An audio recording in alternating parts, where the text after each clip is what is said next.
se aproximando. Muitas festas, planos com a família, mas também aquele sentimento de que algo novo está por vir. Vamos confessar que todo ano é assim.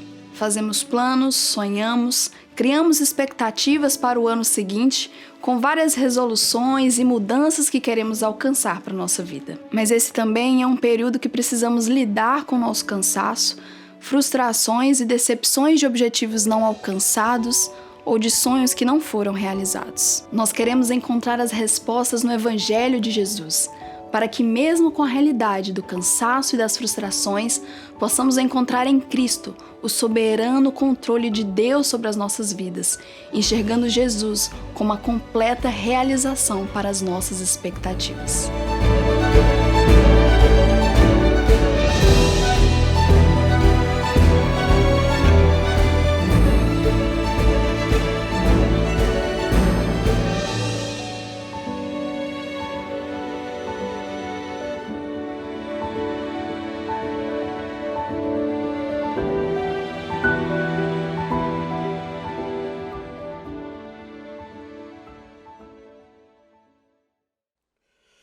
No acaso ia, não vou mais, vou pela fé na tua voz, que soará todos os dias, me tirando medo. Vou pelo amor na tua paz, tu sabes todos meus segredos, a noite chegará ao fim e o dia vem clareando, vem. Deus vem, vem. Deus vem sobre nós, vai raiar o sol, vai raiar outra vez, virá aquecer corações e a luz trará novo alvorecer sobre nós.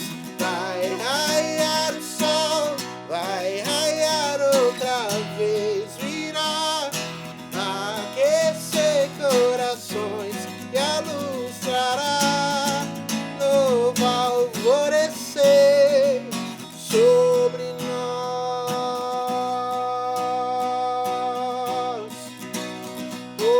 Vem.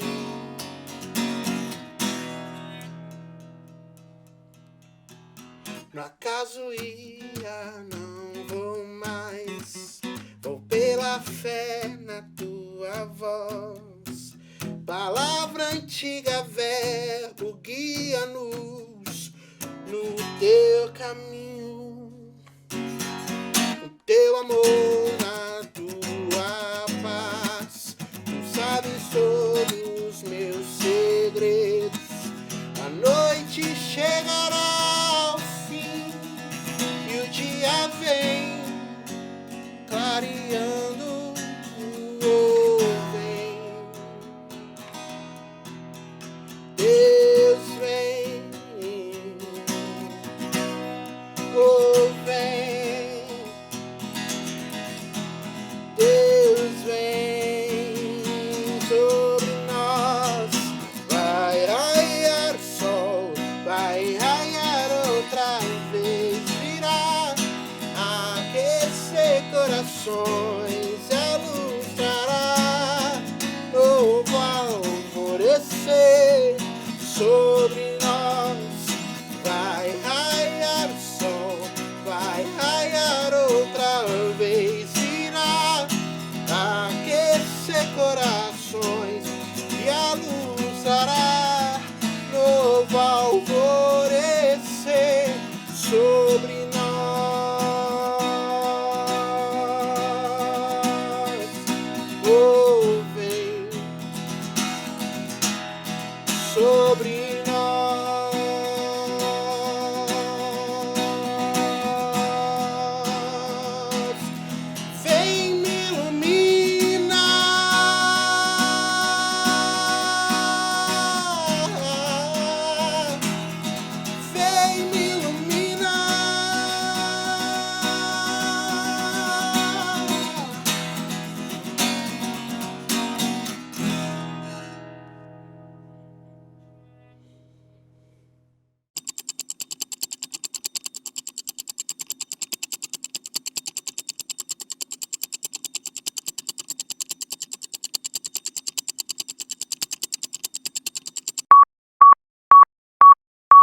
Seja bem-vindo mais uma vez aqui ao nosso programa e nós estamos em contagem regressiva para o fim do ano e hoje nós queremos falar um pouco sobre sonhos que não deram muito certo. Talvez você começou esse ano fazendo muitas resoluções, muitas coisas que você queria fazer, talvez aquela viagem internacional, aquele dinheiro guardado na conta ou uma mudança na realidade do seu trabalho, da sua vida, e você chega ao fim do ano e percebe que nada disso aconteceu. Então fique com a gente porque a gente tem muito para conversar a respeito disso. E pensando sobre sonhos, tem uma coisa que as pessoas gostam muito de dizer, que é sonhos de Deus. Existe alguma diferença quando eu digo dos meus sonhos e os sonhos de Deus, ou até mesmo uma relação com a vontade de Deus? O que são os sonhos de Deus para mim? Eu acho que quando as pessoas falam em sonhos de Deus, elas estão pensando na categoria de uma vontade específica que Deus tenha para minha vida, né? Eu acho que, no geral, as pessoas têm essa associação. O que Deus sonhou para mim no sentido de o que Deus quer para minha vida profissional, ou então para minha vida familiar. E assim, de fato, existe um aspecto da vontade de Deus que é muito específico para cada um de nós, mas que não é sadio essa busca por tentar conhecer de forma desesperada, no sentido de que eu tenho que conhecer, eu tenho que descobrir, né? A gente usa essa linguagem, eu tenho que descobrir qual é a vontade específica de Deus para minha vida. O Reverendo Heber até lançou um livro já há um tempo muito bom sobre isso, que se chama Descobrindo a Vontade de Deus. É esse o nome do livro, não é? Descobrindo a Vontade de Deus. Tem um outro também do Kevin DeYoung, que se chama Faça Alguma Coisa, que vai mais ou menos nessa linha, que mostra exatamente que às vezes a gente se perde tanto nessa ideia de tentar descobrir uma vontade específica e a gente se esquece que existem coisas que Deus revelou para nós nas Escrituras. Então, assim, qual que é o sonho? Vou usar essa linguagem no sentido de vontade de Deus para mim. Santidade, fidelidade a Ele, um coração devoto a Ele. Dentro disso, quaisquer decisões que eu tomar na minha vida, elas serão aprovadas por Ele. Então, se a minha decisão de escolha do meu emprego, da pessoa com quem eu vou me casar, são decisões santas e que elas são pautadas ali pela oração e pelas Escrituras, eu posso ficar tranquilo no sentido de que eu estou dentro da vontade de Deus, eu estou dentro dos sonhos, entre aspas, de Deus para minha vida. Então, eu acho que quando as pessoas estão falando, elas vão nesse sentido. É claro que também tem gente que usa o sentido errado, né? De às vezes falar assim, o sonho de Deus naquela perspectiva de que eu tenho que fazer algo para que de alguma maneira Deus se agrade de mim, no sentido quase que místico da coisa, né? Mas eu creio que no geral as pessoas estão pensando nesse aspecto, de uma vontade muito específica. E talvez a questão não é nem que seja errado pensar nessa perspectiva, mas o que eu faço com isso? Assim, eu posso entender sim que Deus tem uma vontade específica para mim, mas é muito mais importante eu me deter naquilo que Deus revelou e aquilo que Deus de fato expressou na palavra dele, do que gastar a minha vida tentando descobrir algo que Deus não quis descobrir para mim naquele momento, no sentido de tirar uma cobertura, né? E que à medida em que a minha vida for acontecendo, essas coisas vão se encaixando. Então eu acho que é mais ou menos nesses termos que as pessoas pensam. Porque pode ter uma pessoa que está assistindo a gente, ela pensa assim: poxa, eu me esforcei tanto esse ano, tô chegando agora tão frustrado porque meus sonhos deram tudo errado. E alguém pode dizer para ela assim: não, fica tranquilo, talvez não era a vontade de Deus. A gente usa muito esse termo, né? Uhum. Talvez não era o sonho de Deus, era o seu. Então por isso que é bom a gente definir isso, né? Por que a gente fica frustrado quando as coisas não saem do jeito que a gente quer? E dessa satisfação na vontade de Deus, e talvez perceber que essas frases que as pessoas usam conosco não são à toa. É mesmo a vontade de Deus? Eu acho que a frustração do final do ano, a gente está nessa contagem regressiva aí, meio que falando nisso, existe uma decepção com projeções que não eram, talvez, até falando dos sonhos da gente de verdade, assim, sonhos do coração que faz a gente lutar. Tipo, nós sonhamos num determinado momento que nós seríamos pastores. Fomos vocacionados e sonhamos e trabalhamos para isso, e de alguma maneira Deus nos deu esse caminho. Esse sonho que é fruto de batalha, mas tem hora que você tem aquele sonho assim no final do ano. Todo final do ano tem muito disso. Não, o ano que vem vai ser melhor do que esse. talvez a Rede Globo tenha enganado a gente, né? Hoje é um novo dia de um novo tempo que começou. Nesses novos dias, as alegrias serão de todos, é só querer. E aí a gente vive esses dilemas, esses dramas, assim, que você projeta coisas, rapaz, que você não tá nem disposto a lutar por elas, né? E uma coisa que a gente percebe com relação à realização de sonhos tem muito a ver com sofrimento. Não existe ganho sem dor. De alguma maneira as pessoas vão perder para ganhar alguma coisa. E tem hora que eu só falo, não, eu quero tal coisa, mas eu vivo adiando aquilo que eu quero, assim, na próxima segunda-feira, na próxima terça, quem sabe na quarta, eu começo a adiar meia dúzia de coisa, e aí é pior quando o sonho vira um pesadelo. Porque quando, de alguma maneira, aquilo que eu projetei e alimentei meu coração daquele desejo, por exemplo, eu quero ganhar mais, eu quero emagrecer, eu quero fazer aquilo, de alguma maneira, assim, nunca nada de concreto aconteceu naquela direção, eu começo a acordar num mundo de pesadelos e frustrado. E a frustração, ela é uma coisa muito perigosa, assim, um homem decepcionado com a vida, decepcionado com ele é muito perigoso. Então, eu acho que existe esse aspecto que não...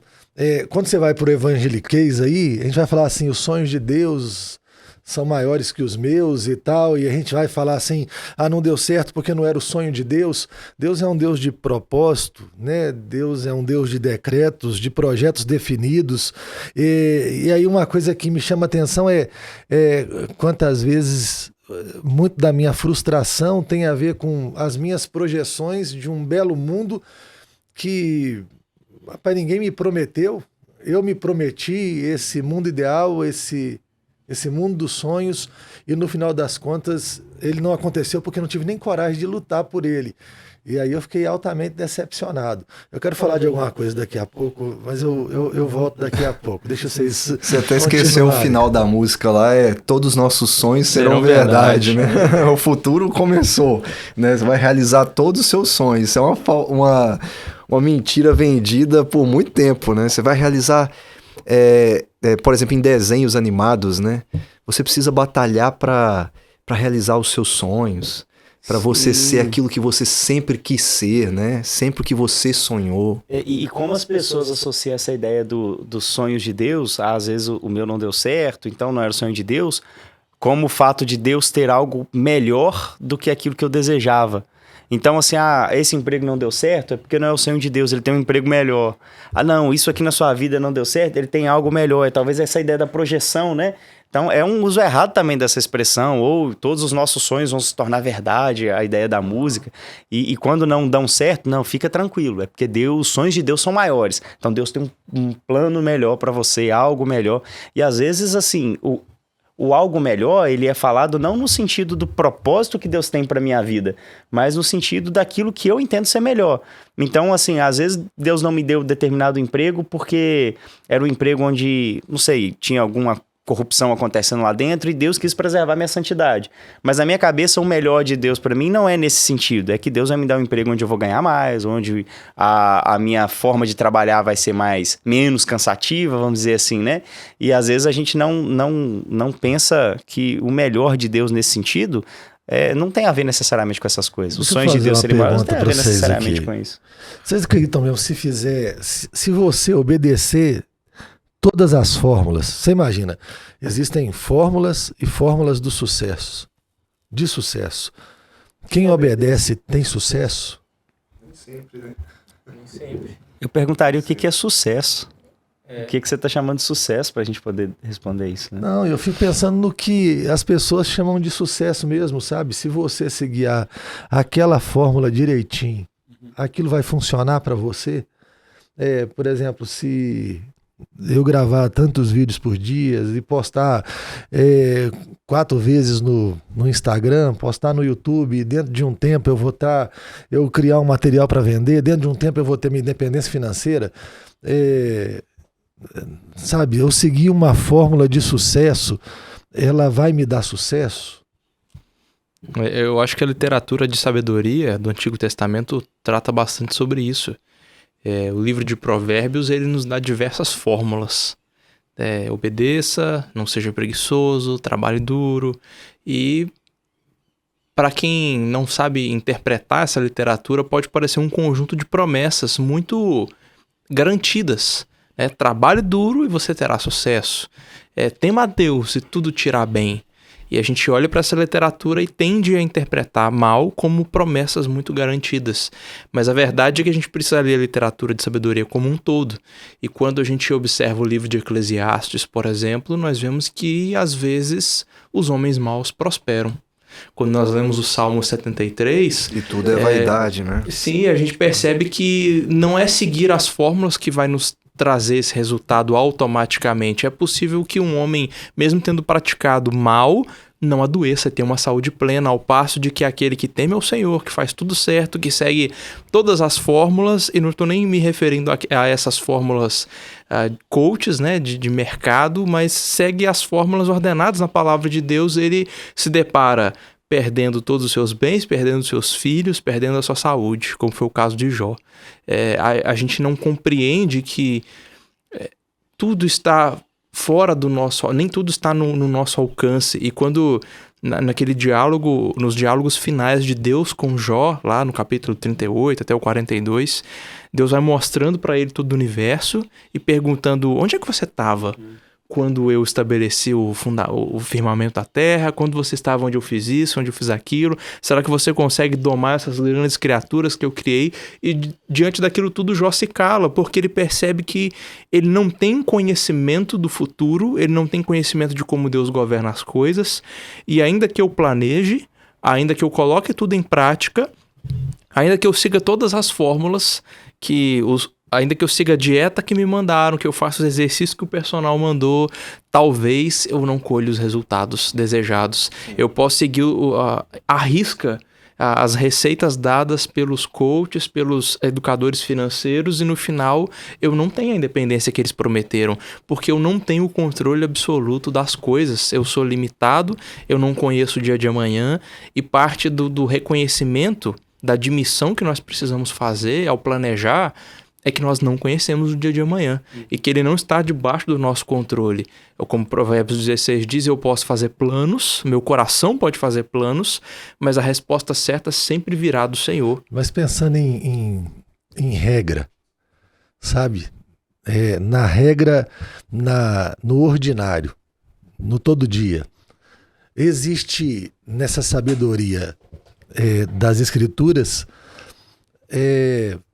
uma fórmula de sucesso que dentro de uma realidade ordinária funciona. Sim. Sabe? A gente vai ter uma coisa ou outra que vai dar errado no sentido que eu falo assim, porque não é uma promessa. Ele não falou, se eu fizer vai dar certo, mas é aquela sabedoria inspirada pelo Espírito Santo, fruto da observação daquele homem, que ele fala: filho, obedece seu pai, foge da mulher adúltera, age dessa maneira. Existe então um caminho onde esse homem, ele trabalhando da forma correta, ele tem mais chance de algumas coisas darem mais certo na vida dele. Tipo, honra teu pai e a tua mãe. Aí nós estamos falando de um mandamento, mas você vai ter muito na sabedoria esse princípio de ouvir o pai. Escuta, eu gosto muito dessa ideia de chamar a atenção de Provérbios, ouve, né? Procura sabedoria, né? De todo o seu coração vai atrás dela, coloca ela como um diadema na sua cabeça. Existe um caminho onde o que a gente chama de sonho se realiza ali, sabe? Se concretiza quando você parte dessa perspectiva assim: existe uma sabedoria bíblica para viver.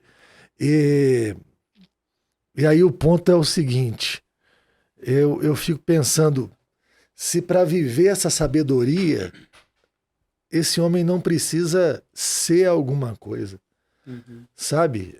É muito mais do que seguir a regra, mas ser alguma coisa. Tá entendendo o que eu tô falando? É por isso até que eu perguntei no início, né? Eu pontuei. Que aí o importante talvez a gente definir o que é o sucesso. Porque no conceito normal, aí eu acho que entra muito dentro do que o Keller colocou. Porque de fato, se o sucesso está atrelado a esse ou aquele resultado, aí eu vou ter problemas. Mas pela perspectiva que você colocou, aí sim. Mas aí eu estou atribuindo o sucesso a uma outra coisa. Eu estou atribuindo o sucesso não aquilo que eu posso alcançar, mas aquilo que eu posso ser. ou me tornar dentro daquilo que a Bíblia me manda.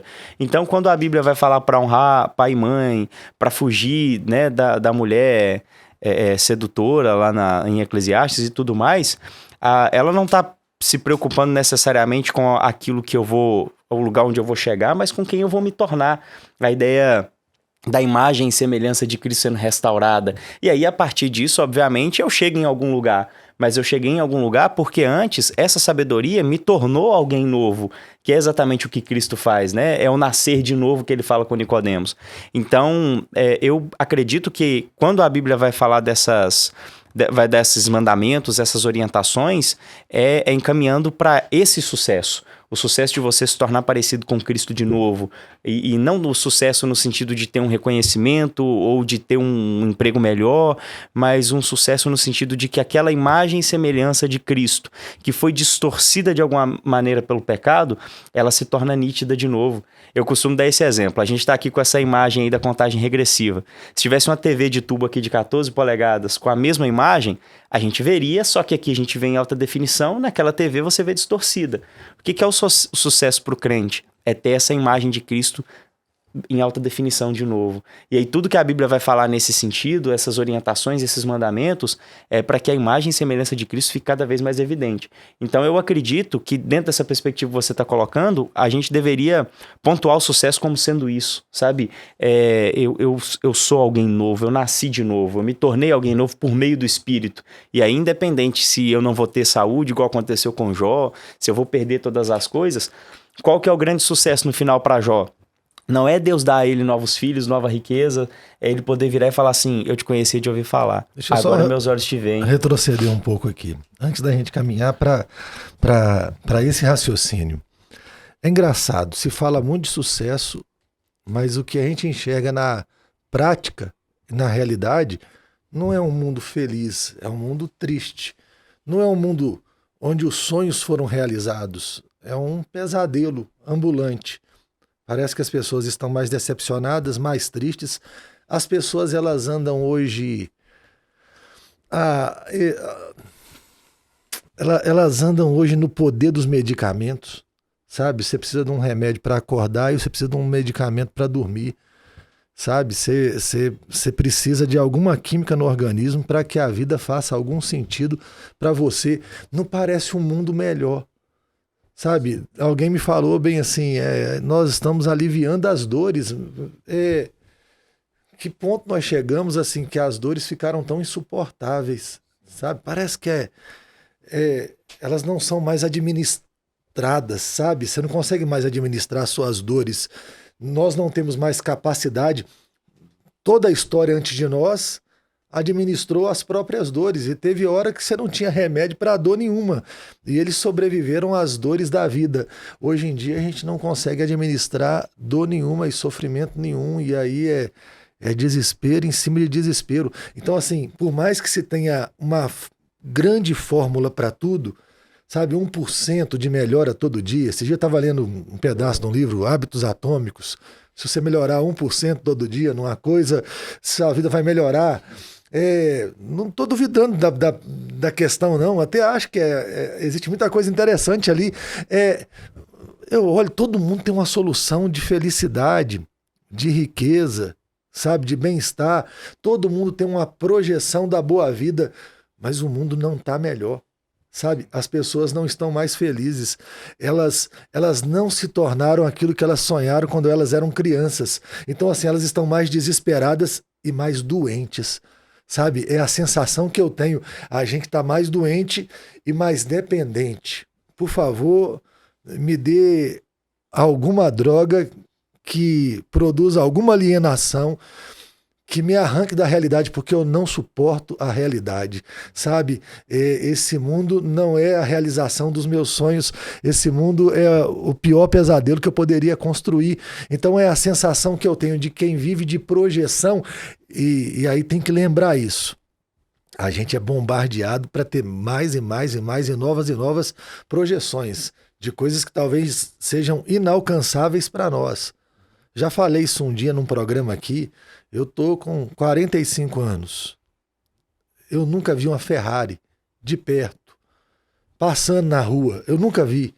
Então, se o grande sonho da minha vida fosse andar numa Ferrari, metade da minha vida já foi. Então, assim, não, só sou feliz depois de eu ter aquela experiência. Nosso Deus do céu. Então, alguém falaria, você teria que ter batalhado melhor para ter chegado. Se você tivesse batalhado, você já teria andado na Ferrari, já teria visto uma Ferrari. O que eu quero falar assim, é que na realidade, rapaz, tem coisa que você não vai topar com ela aí. Não vai estar aqui. E aí você vai acordar e a vida é dura, ela é difícil, ela é complicada. E a gente está até querendo meio que... o engenheiro do Havaí, como é que fala um negócio interessante, a vida real, como é que eu troco de canal? Como é que desliga essa... E nessa busca constante por uma experiência que seja a realização de um grande sonho, as pessoas vão acumulando frustrações e vivem um pesadelo. E sobre essa questão do ser, a gente volta num próximo programa e a gente conversa então sobre, ou tentar pelo menos encontrar uma resposta, qual é de fato então o sonho de Deus para minha vida e o que eu realmente devo ser para que eu possa dizer estou realizado, estou satisfeito. A gente fica para essa conversa para um próximo programa.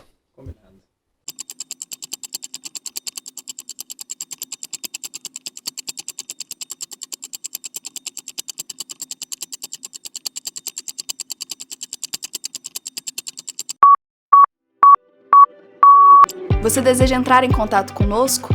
Nos enviar um pedido de oração ou pedir por ajuda? Basta enviar uma mensagem para o número que está aparecendo na sua tela. Você também pode nos fazer uma visita e acompanhar as atividades da nossa igreja através das nossas redes sociais.